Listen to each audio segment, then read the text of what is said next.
Ittiyaanne Qophiin kun torbanitti guyyaa tokko sa'aatii kanarraa jalqabee kan darbuudha. Qophii kanaan aadaa fi afaan, duudhaa fi aartii, walumaa galatti jiruu fi jireenya guyyuu hawaasaa, maanguddootaa fi hayyoota keenya afeeruun waan keenya warra keenyaan isin bashannansiisaa kan barsiisan isiniif qoodna.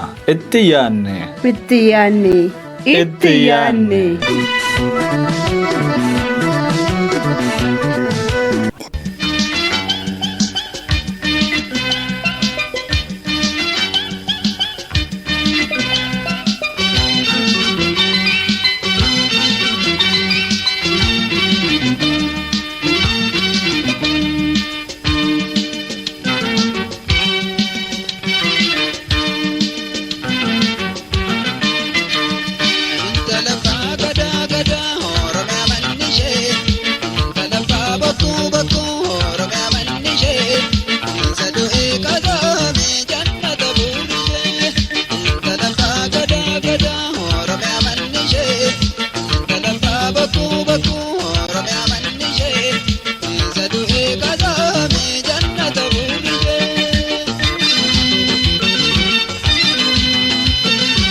Akkam jirtu dhaggeeffattoota keenya jaallatamoo fi kabajamoo. Egaan torban darbee waa'ee gadaa isiniif dhiyeessuun keenya ni yaadatama. Har'a ammoo qophii qubee koo jedhu isiniif qabannee dhufnee jirra. Amma dhuma qophii keenyaatti nu wajjin turaan affeerraa keenya. Galata tokkummaa hundee bilisummaa maragaa afaan Oromoo dagam afaan Oromoo. Dhaggeeffattoota keenya jaallatamoo akkuma beekamu iddoowwan adda addaa keessumaa kanneen akka barjaalee miidiyaalee hawaasaa fi dhaabbilee adda addaa keessatti dogoggorri qubee afaan Oromootiin waa barreessuu baay'inaan ni mul'ata. Kanarraa kan ka'e namootni hedduun qeeqa isaanii karaalee adda addaa ni dhiyeessaa turaniiru. Waggoota muraasa darban tarkaanfilee manneen daldalaa irratti fudhatamu eegalee ture. Ta'us hanqinoota gama hanqinaalee qubee fi sirnoota tuqaalee akkasumas seerlognii fi caaslogni afaan Oromoo sirrachuu hin dandeenye. Egaan dhaggeeffattoota keenya nutis tarkaanfilee fudhatamaa turanii fi hanqinaalee jiran xiinxaluun qophii qubee koo jedhu qopheessinee jirra. Qophii kana keessattis hayyoota afaan Oromoo itti afeeruun maalummaa afaanii, amaloota afaanii, sirna barreeffamaa, sababoota dogoggorootni qubee fi barreeffamootni afaan Oromoon uumamanii fi furmaata isaa irratti xiyyeeffannaa. Qophii kana seenessuun kan isin wajjin turu ani Maarii Abbaa Tamaamii amma xumura sagantaa kanaatti gurri keessan nu biraa eessayyuu hin deemne. Tole jalqaba sagantaa kanarratti hirmaachuu fi eeyyamamoo taatanii dhimma afaan keenyaa irratti yaada ogummaa keessan nuuf qooduuf asitti argamu keessaniif guddiseen isin galateeffadha. Mee keessummeetni koo dursaa dhaggeeffattoota keenya waliin wal bara. Galatooma siniin jechaafuma maqaa insaan jedhama. Yuunivarsiitii Wallaggaatti barsiisaa afaanii fi ogbarruudha. Qorataadhas. Dr. Sabbinyaan jedhama. Barsiisaa Yuunivarsiitii Mattuuti.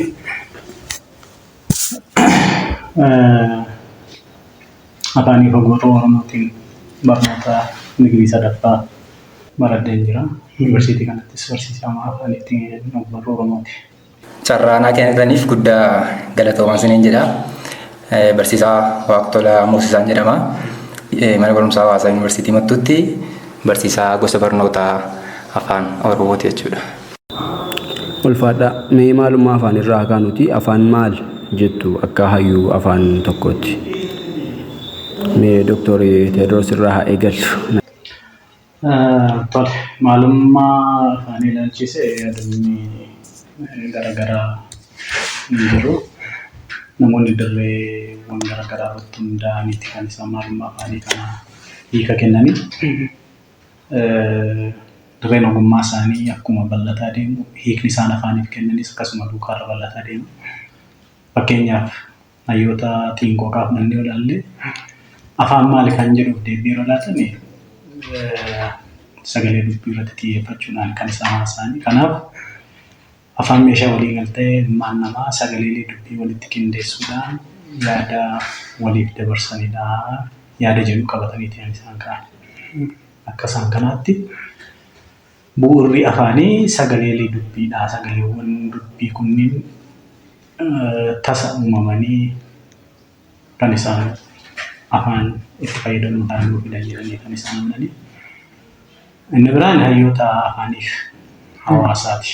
Isaan kun afaanii fi yeroo kan afaan eenyummaa hawaasa tokkoo kan ibsu yookaan mallattoo hawaasa tokkooti jedhanii kan isaan kaasanii. Kanaaf eenyummaan hawaasa tokkoo kan inni ittiin calaqqisuu danda'u keessaatii tokko afaan isaatiin jechaadha. Kana jechuun maa'inni nama tokko naaf Oromoodha jechuudha. Afaan dubbatu sana. Jechuun gahaa jechuudha ni gocha. Inni biraan hayyoota afaanii fi aadaati. Isaan kun immoo afaan calaqqisiistuu yookaan baattuu aadaati jedhanii kan isaan hiika kennan jechaadha. Kanaaf hiikawwan afaaniif kennaman dhaabni isaanii yookaan hiikni isaanii murtaa'an kanadha jennee murteessuu hin dandeenyu. Irreewwan qorannoo irratti hundaa'eeti kan inni hiika argatu jechaadha. Guddaa galatoomaa Doktor. Doktor Magarsaa isin hoo yaada akkamii qabdu? Galatoomii ammas irra deebi'ee jechaatuma. Egaa afaan gaafa jennu jecha tokkoon yookaan hima tokkoon gabaabsinee afaan kana jennee kan dabarru miti. Afaan dhimma yaadrimee bal'aa of keessaa qabudha.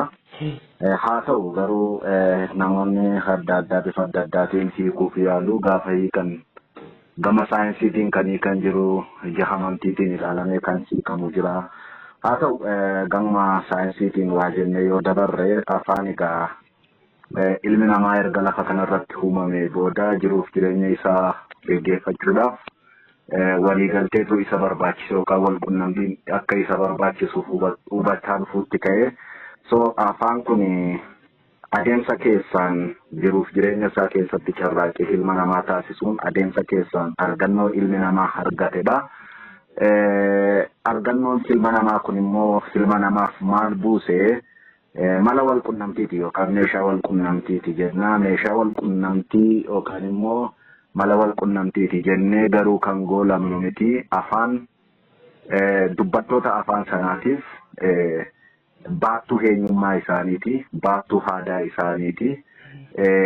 Uummanni afaan dubbatu sanaan of ibsa, afaan dubbatu sanaan beekama, afaan dubbatu sanaan aadaa isaa calaqqisiifata, afaan dubbatu sanaan waan hundumaa godhata. Kanaafi afaan bu'uura jiruuf jireenya ilma namaa uummata afaan sana dubbatuuti. Yoo jennee gabaabumatti malee waa'ee afaanii amma haasonee tarii yaadrimeen afaanii dhimma bal'aati si jechuun barbaada. Kanaaf afaan gabaabumatti akkuma yeroo baay'ee jedhamaa ol sana mala walqunnamtii ta'ee mala walqunnamtii irraa immoo kan darbe eenyummaa, aadaa, duudhaa, safuu isaa kan ittiin hawaasni tokko calaqqisiifatudha jechuun barbaada. Galatooma. Mee amma immoo barsiisaa Waaqtolaafan carraa isaanis waan tokko tokko nuuf dubbatanu carraa gara isaaniitti dabarsaa. Galatoomii. Afaan jechuun egaa meeshaa walquunnamtii dhala namaati. Karaa ittiin dhalli namaa ittiin walquunnamu, ittiin ergaa dabarfatu, ittiin gadda isaa ibsatu, ittiin gammachuu isaa ibsatu keessaa inni tokko afaaniin jechuudha. Afaan kun immoo dandeettiiwwan gurguddoo afur kan of keessatti qabatudha. Dandeettiiwwan kunis dhaggeeffachuu, dubbachuu, barreessuu fi dubbisuudha jechuudha. Egaa dandeettiiwwan kana yoo ilaalle dandeettiiwwan lama maatii fi hawaasa naannoo keenya keessatti kan baratamu yeroo ta'u innis dhaggeeffachuu fi dubbachuudha jechuudha. Barreessuunii fi dubbisuun garuu erga mana barnootaa gallee bifa idila'aa ta'een mana barnootaa keessatti kan nuti barannudha jechuudha gabaabumaan. Tolee galatooma barsiisa egaan maalummaa afaanii irratti ibsa bal'aa nuuf qoodanii jirtu. Gaafiin itti aanu immoo afaan faayidaa akkamii qaba jettu? Mee amma immoo dursaa Dr. Magarsaaf carraa laadha. Faayidaa isaa almost kan hamma kennuuf yaale keessatti akkuma tuttuqee Faayidaan afaanii inni guddaan jiruuf jireenya isaa milkeeffachuuf ilmi namaa yookaan immoo uumama biraarraa bineensota biraarraa ilmi namaa kan inni ittiin adda ba'uuf ilma namaa duwwatuu qaba kan jedhamu afaanii. Afaan kun immoo faayidaan isaa maali yoo jenne akkuma duraan jechuuf yaale inni jalqabaa ittiin waliigaltee uumuu fi waliigaltee erga uummate booda waa kamiyyuu hojjechuu danda'a ilmi namaa. Kanaaf ittiin waliigaltee yookaan walqunnamtii uumuu fi achirra darbee immoo akkuma jedhe afaan aadaa hawaasa tokko aadaa uummata afaan sana dubbatu baatee meeshaa deemudha. Eenyummaa hawaasa sanaa meeshaa baatee deemudha. Safuu hawaasa sanaa baatee kan deemudha. Ilaalchii fi falaasamni hawaasa tokkoo kan inni ittiin beekamu kan inni ittiin mul'atu afaan isaatiin. Afaan hin qabu taanaan ilaalchisaa, yaannisaa, falaasamnisaa, amantaansaa wanti hundumaa hawaasa sanaa calaqqisiifamuu yookaan mul'achuu hin danda'u. Kanaaf afaan ittiin waliigaluurrayyuu kan darbe aadaasaa, eenyummaasaa, falaasamasaa, ilaalchasaa, amantaa hawaasni sun qabu, duudhaa hawaasni sun qabu, safuu hawaasni sun qabu. Isaan kun hundumtuu kan isaan ittiin calaqqisiifaman yookaan kan isaan ittiin ba'anii mul'atan afaan uummata sanaatiin. Kanaaf faayidaan afaanis akkuma hiikasaa gabaabsinee hamma fixuu hin dandeenyu siin jedhe faayidaa afaanis tokko lama jennee kan tokkoof lamaan keenyee bira dabarru miti jechuudha. Garuu walumaa galatti gaafa gabaabsee siif kennu faayidaan afaanii isaan kana fakkaata. Dr. Tewoodiroos afaan amaloota akkamii qaba? Afaanii amala akkamii qaba kan jedhu afaan amaloota garaagaraa qaba. Amaloota isaa kanneen tarii bifa garaagaraatiin taasisuu ni dandeenya. Afaan kamiyyuu tokko kan baratamuu danda'udha yookaan kan baramuu danda'udha jenna. Baramuu danda'a yeroo jennu karaa al-idilee ta'een naannoo irraatii kan nuti fudhannu yookaan immoo kan nuti qorannudha. Ni baratama yeroo jennu immoo mana barumsaa seenamee karaa idileetiin kan barsiisaan ramadamee wayitiin barnootaa qophaa'ee kan baratamu jechuun ni danda'ama jechaadha. Amala isaa keessaa tokko baratamudha. Inni biraan ni jijjiiramuudha. Jijjiiramummaati. Afaan jiruuf jireenya hawaasaa waan wal qabatu haala hawaasicha afaanicha fayyadamu waliin wal qabatee jijjiiramaa deema. Dinagdeen isaa gaafa dabalaa deemu yookaan jijjiiramaa deemu siyaasni isaa hawaasummaan isaa yeroo jijjiiramaa deemu duukaarra afaan sunis jijjiiramaa ni adeema jechaadha. Kana jechuun ni guddataa jechaadha. Akkuma amala inni qabu keessaa dhalachuu guddachuu du'uu kan jedhu jijjiiramu sana irra wal qabatee kan deemu jechuu ni dandeenya. Inni biraan afaan tasa amala tasummaa qaba. Itti yaadamee kan uumame osoo hin taane tasa kan uumamedha. Fakkeenyaaf jechoota naannoo keenya jiran yoo fudhannee ilaalle jechoota sanaaf kun kana jennee kan nuti teenyee itti yaadnee murteessine osoo hin taane yeroo ta'e tokkotti warra afaan kana jalqabanii afaan kana jedhanii murteessan osoo hin taane tasa kan isaan moggaasan jechuudha. Fakkeenyaaf jechoota nama jedhu, leenci jedhu, saree jedhu, maal kan jedhan kana itti yaadanii osoo hin taane tasa kan isaan uuman jechuu ni dandeenya. Amala isaa keessaa inni biraan dabarsaa aadaati. Aadaa baatee dhaloota dhalootatti dabarsuu kan danda'u jechuu ni dandeenya jechaadha. Aadaan afaanii yommuu calaqqisiifamu afaanis aadaa irratti hundaa'uudhaan tajaajila kenna waan ta'eef afaan dabarsaa aadaati. Aadaan afaan sana malee mul'achuu hin danda'u waan ta'eef jechaadha. Inni biraan amala inni qabu keessaa tareenni kun warra dirree barnootaa keessa jiraniif galuu danda'a. Dachummaa kan jedhudha. Dachummaa kan jennu kun fakkeenyaaf sagaleewwan afaan Oromoo keessa jiran muraasadha. Bifamaa 24 jira. Dubbachiistuu 10 jiru. Dubbachiistuuwwan kunniin dubbifamoota kanneen wajjin wal ta'uudhaan jechoota kufaaf kitila ta'an kana irra deddeebi'anii irra deddeebi'ee baanis akkasuma caanis akkasuma irra deddeebi'ee daddacha'uudhaan jechaadha. Irra deddeebi'uudhaan jechoota garaagaraa gaaleewwan garaagaraa uumuu ciroowwan diimota keeyyattoota akkasii ijaaraa kanneen deemanidha. Inni biraan gargar ba'ummaadha. Gargar ba'ummaa kanaa kan jennu afaan ilma namaa sagaleewwan qaama dubbiitiin gargar ba'uun uumaman irraa ijaaramanidha. Kan lubbu qabeeyyota biroo sagalee garaagaraa gargar ba'iinsa hin qabnedha. Fakkeenyaaf sagalee bineensota fudhattee ilaalte hin ciccitu. Gargar ba'uu hin danda'u. Kan namaa garuu cicciteetu kan inni sagaloonni adda addaa duraa duubaan dhufanii jechoonni walitti ijaaramanii akkasitti gara yaada dabarsuutti kan isaan deeman waan ta'eef jechaadha. Inni biraan afaan yoomessaan aladha. Afaan dhala namaa yeroo fi bakka kan hin murtoofne jechuu ni dandeenya jechaadha. Kana jechuun maa inni ammas yeroo dhufus wanta ibsachuu barbaanne tokko ibsachuu ni danda'ama. Kanaaf yeroon isaan daangessu jechaadha afaan inni. Inni biraan uumama hortummaa kan jedhudha. Jechoonni afaan keessa jiran baay'ee murtaa'oodha jechuu ni dandeenya. Maaliif fakkeenyaaf jechoota afaan tokko keessa jiran ulaagaa ittiin hawaasuu qabna. Ulaagaa sanarratti hundoonee gareewwan jechoota lakkoofsi isaanii daangaa hin qabne kan daangessinee kaa'uu dandeenya. Ulaagaa afurtu jiru, gareewwan jechoota afurtu jiru. Gareewwan jechoota afan kana ulaagaa sadiirra keenyatti kan nuti ilaallu. Yeroo kana warri uumamanii jiru, warreen horanii jiru jenna. Ulaagaa hortummaa, ulaagaa uumamtummaa kan jirran sana kanaan ilaallee jechoota horuu danda'an, horuu hin dandeenye, jechoota uumamuu danda'an, uumamuu hin dandeenye, kaa'uu ni dandeenya jechuudha. Jechoota adda addaa fayyadamuudhaan himoota haaraa ijaaramuu. Horsiisuu isaan akkasii kun uumama hortummaa jechuu ni dandeenya jechaadha. Inni biraan afaan seera qaba. Afaan tasa kan uumamedha jenna garuu seera mataa isaa danda'e qaba. Seeraan bula jechaadha. Afaan Oromoo seera mataa isaa qaba. Fakkeenyaaf amma aliyaan dhaggeeffannaa namoota irraati haasaa keessatti tokko tokko Oromiif fayyada. Oromiif kan jedhu kun seera afaan Oromootiin jiraayee jennuudha illee hin jiru. Injiru madaksaan dhufe kan Amaarinyaa kan jedhu sanarraa kan dhufe an nuti haasofnu afaan Oromoo kan jedhudha kan nuti haasofuu qabnu. Kanaaf seera qaba jechaadha. Seera mataa isaa qaba. Kan seera biraa sana finnee afaan kana keessatti itti fayyadamuu hin dandeenyu. Seera afaan Amaaraa keessa jiru yookaan seera afaan Ingilizii keessa hin finnu afaan Oromoo seera mataa isaa qaba. Seera mataa isaaniitti kan itti fayyadamnudha. Inni biraan afaan inni qabu keessaa afurummaa kan jedhu jira. Dubbatamaan dhaggeeffatama.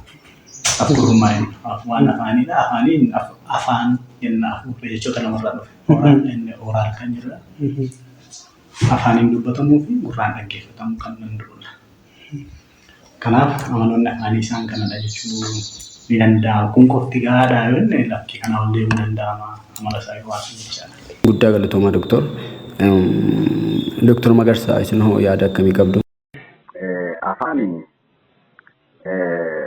biruuf jireenya ilma namaa kanaan amala wal fakkaatu qaba. Kana jechuun akkuma ilmi namaa lafa kanarratti dhalatee guddatee du'uu danda'u afaanis carraa dhalachuu qaba, carraa guddachuu qaba, carraa du'uus qaba. Sadan kun isa muddachuu danda'u. Carraa dhalachuu, carraa guddachuu, carraa du'uus hin qabaata afaani. Afaan akkamitti dhalata, akkamitti guddata, akkamitti du'a sicha jedhuu fi afaan silumayyuu adeemsa keessaan ilma namaatu kireet godhate yookaan kalaqate yookaan uummate afaan dhalachuu danda'a yommuu jennu fakkeenyaaf afaan kennaa waaqarraa namaaf kenname miti. Afaan ilmi namaa kun walitti dhufee carraaqqii taasisu keessas wantoota naannoo isaatti argamuuf yookaan immoo uumama naannoo isaa jiruuf irratti waliigalee maqaa garaagaraa moggaasa garaagaraa kennuudhaan mala wal qunnamtii godhee kan inni itti fayyadamaa dhufedha. So adeemsa kanaan yookaan piroosesii kanaan afaan dhalachuu danda'a jechuu malla. Guddachuu jechuun immoo afaan sun ittiin walii yookaan immoo hawaasni sun duwwaan yookaan uummanni sun duwwaan ittiin dubbatee walii galuu qofarra darbee afaan barnootaa, afaan miidiyaalee garaagaraa, afaan qorannoo, afaan hojii yommuu inni ta'u akkasumas immoo dubbattoota afaan sanaa warra jalqabaarra darbee afaan sun yommuu inni babal'atee saba biraadhaan uummata biraadhaan dubbatamuu yookaan ittiin hojjetamuu jalqabu afaan sun guddateera jechuu dandeenya. Kanaaf afaan dhalachuu danda'a yommuu jennu gabaabsinee kanaaf guddachuu danda'a yommuu jennu afaan sun afaan barnootaa, afaan miidiyaalee garaagaraa, afaan hojii dubbattoota afaan sanaa uummata afaan sana dubbaturra darbee saba biraan uummata biraan biyya biraan aguma dubbatamaa deemu immoo ammas isaan kunis mallattoolee guddina afaan tokkoo agarsiisan keessaa isaan tokkodha. Afaan tokko ni du'a yommuu jennu immoo gabaabaa isaatti dubbattoota afaan sanaatu dhuma jechuu dhiisuu danda'a yookaan ta'uu dhiisuu danda'a. Sababa siyaasaa ta'uu danda'a, sababa godaansaa ta'uu danda'a, sababa balaa garaagaraatiin yookaan miidhaa garaagaraatiin godaansaan ta'uu danda'a, sirna adeemsa siyaasaan ta'uu danda'a. Dubbattoonni afaan sanaa afaan isaanii gatanii, afaan isaanii dagatanii, afaan uummata biraa yookaan afaan biraa fudhatanii afaan sana dubbachuutti afaan sanaan of ibsuutti yommuu isaan galan afaan isaanii addanaa kan dubbatudha. Afaan ittiin waan uummata ittiin dubbatamudha. Afaan isaanii inni duraa sun harkaa badaa gaafa deemu afaan sana dhaloonni isaan boodaan dhufu wallaaluutu jira. So afaan sun bifa kanaan du'eera yookaan immoo afaan sun bifa kanaan du'uu danda'a. Addunyaa irrattis yoo ta'e ilaalle afaanota hedduuti irra kaleessa kan turan irra kan hin jirre hedduudha. So afaan tokko du'uu danda'a gaafa jennu sababoonni afaan tokko ajjeesan hedduudha. Akka namni siin jedhe godaansa ta'uu danda'a. Godaansi kun sababoota adda addaarraa ka'anii godaansi kun uumamuu danda'a. Sirna siyaasaa yookaan immoo siyaasa biyya sanaa ta'uu danda'a. Sababoota kanaan afaan tokko du'uu danda'a.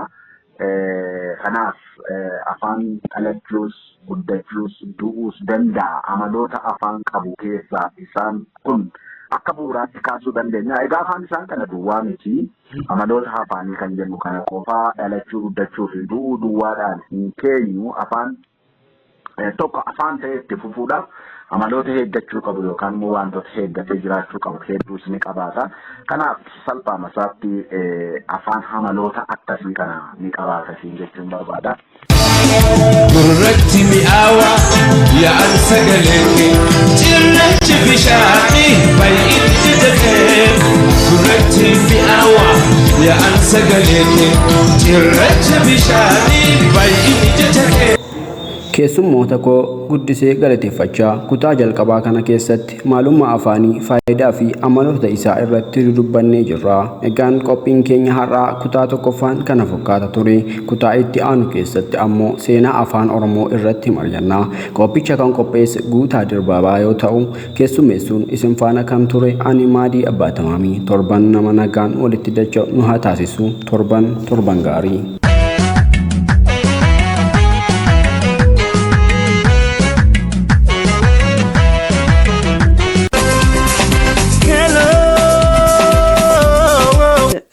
Keessatti bakka walaloon bakka inni qabuun isin yaadachiisuu barbaada. Seenaan Oromoo kan inni abbaadhaa ilmatti haadhaa intalatti darbu walaloodhaan. Gaafuma waraana irratti caphanillee capha gaafasiisana waraana gaafasiisana walaloodhaan hambisan dhaloota itti aanuuf. Duula soraa sadeenii gaafa soraa sadeen duulan soraa guyyoo soraa sadeen duulli gaafa sanaa duula soraa sadeenii jedhama. Nama takkichatu duula sanarraa hafe duula gubbaatu dhumate. Duulli gubbaa dhumateetii namni tokko keessaa gale. Dur yoo duulanii galan namni walaloodhaan geerarsaan waan duulli ta'e hima. Gaafas jaldeessa namni jedhan duula sanarraa hafee gale. Duulliin hafne duulliin galle akkamitti geeraruu. Keessaa immoo tokko galan oolle akkamitti geeraruu dhiisuu jennaan geerari jedhaniin. Waan jedhe geerare. Soraa guyyoo soraa sororoo saafee alii. Soraa guyyoo barqaa wadarii dhiiree dagaa. Soraan bade sororoon subbaan badde gochii boddee bade gorsa wallaalee Oromoon gaaraa mukatti badee jedhee geerare. Walaloon sun geerarsi sun hanga har'aatti darbaa dabarsaan nu bira geesse. Duulli kun waggaa 1200 dura ta'e. duula soraa sadeenii jaar areeroo boosaroo waan jedhe waanuma oromoo kana laalee kan areeroo boosaroo waggaa 200 wayi dura waggaa 270 wayi waan oromoon keessa jirtu laalee incitu hinciccitaa hin badu hin babbaddaan farsoo duddi badiin biddeena nyaatti badii ga'ee beekee walli wallaaluu didaa. Wanni sun darbitee dhalatti darbaa kunoo har'aa as jedheeni anillee isinitti dabarsaa jira. Awwaa dide alaabaan tapha dide burree marrachuu dide afaan sooddaa yaa'uu galaanni dide waan mal gubbaa ejjuu dhaddachi dide kunis waanumatti waa dabarsanii. Wanni Oromoon dhabe argaa dhageettii isaati. Seenaa isaatu dhabe. Namni seenaa hin qabne nama jiraatti du'e walaloon waan ittiin seenaa dabarsaniin. Sheekh Abdul Shukur seenaa dubbii seenaa kana lafa barbaadu keenya kitaaba keessan jiru gaaf tokko waan jedhe Sheekh Abdul Shukur yaa aduu nuu kennimee oduun duraan jirtu waasi jalaan baddu ka halkanii guyyaa alama naannoytuu jedheeti. Kan Oromoo kana silaa namni hin beeku ka halkanii guyyaa alama naanna'u aduudha. Adumee nuu kenni hin beeytaayi seenaa Oromoo kana nu dhageessisii jennaan aduun homaa himuu didde. Seenaa duraan jirtu aduun silaan himtu mee onneedhuma keenya kana foon diqqaa nafa keenya keessa jiru kana onneedhuma keenya haa gaafannu hedhe. Yaa onnee ka zabanuu rafne ka dirrisuu malee dadhabbii ni manne dhalootarraa qabdee hanga du'aatittu waaqatu si uume jedhu siin jedhe dhaabbadhu siin jedhaa guyyaa ofii fedhe fedhii isaa malee ofiin hin dhaabbattu jedheetii onneedhuma isaatti deebi'ee onnee isaa gaafate waa'ee Oromoo. Waggaa 22 booddee abdaa garaadaa namni jedhamu ka Sheekh Abdul Shukur aduun hin himne jedhe sun animmoo gaaf tokko gadi baheena aduu haasoytu dhagahee guyyaa tokko gadi baheena aduu haasoytu dhagahe jedhe seenaa Oromoo kana guyyaa Rabbiin Adamii fi Hawaa uumerraa qabee hanga bara dargiin Oromoo lafarraa fixeetti seenaa Oromoo walaloodhaan hime abdaa garaadaa. Bara dargiin biyya balleesse Hayilee Fidaaf ajjeesan Sheekh Xaahir yaa ilmaan Oromoo sabni kan koo martuu bakka jirtan hundaa akkam nagaa jirtu yaanni keenya tokko teessoon biyya xinnaa guddaan illee akkam jirtan fayyaa. Dardaraa maanguddoon dhiiraa dubartiini waa'ee bilisummaa maalitti jirtanii takka tahaa kaa keessaan lollohina amantii fi kutaa waliin foffohina durumatti deemaa duuba millatina marii takka ta'a waliin tuffatina bismillaahi jedheen karaa koo calqaba yaa Waaqayyo jechaan ganaa koo ol qaba nuutumsi jedhaanii irreen keetu jaba